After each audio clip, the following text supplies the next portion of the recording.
Mesdames, Messieurs, bonjour et bienvenue à l'écho de cette autre édition de votre revue de presse. Nous sommes le vendredi 27 septembre 2020 au Cameroun.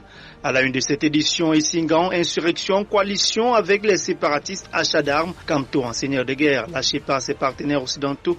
Le président national du MRC dévoile progressivement son mandat de chef rebelle. En plus des tentatives infructueuses d'insurrection, les services de sécurité camerounais font état d'un rapprochement avec des groupes armés dans le nord-ouest et le sud-ouest, ainsi que des manœuvres d'approvisionnement en armement en Chine et au Nigeria. Un faisceau d'initiatives qui procède d'une stratégie de conquête du pouvoir par les armes. À la une émergente de ce vendredi, marche du 22 septembre, succès ou échec, 12 experts s'affrontent. Le messager de ce vendredi titre, après le 22 septembre, le MRC promet l'enfer au régime Biya. Dans un communiqué signé de Kamto au nom des partis politiques et des organisations civiles concernées, le mouvement pour la renaissance du Cameroun annonce que les marches vont se poursuivre. Dans le septentrion, à la une de l'œil du Sahel régional, malaise au sein des rangs du RDPC dans la Damawa.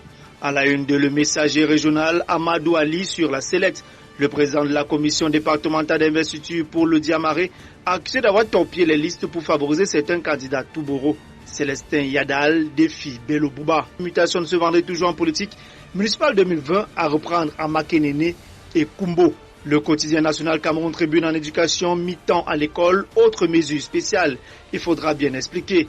Dans la perspective de l'introduction de ce système lors de la prochaine rentrée dans certains établissements, distanciation physique oblige, le Premier ministre Joseph John Goutté, qui présidait le conseil de cabinet du mois de septembre, a invité les ministres concernés à tout mettre en œuvre pour une bonne information des parents. Toujours à la une du quotidien national Cameroun Tribune Yaoundé, ultime hommage à Jean-Claude Silla.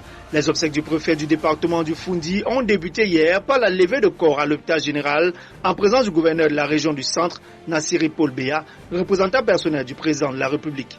Toujours à la une de Cameroun Tribune, cette fois-ci en éducation probatoire générale, 31,22% de réussite.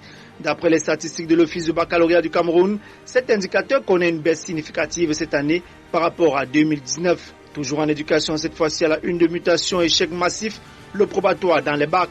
À la suite du baccalauréat de l'enseignement général, le taux de réussite 31% à cet examen est largement en baisse par rapport à la session précédente. Faisons un tour dans le septentrion une fois de plus à la une de l'œil du Sahel extrême nord, 68 écoles primaires toujours fermées à cause de Boko Haram. Le messager cette fois-ci à Bertois, l'immeuble Siko au centre des appétits.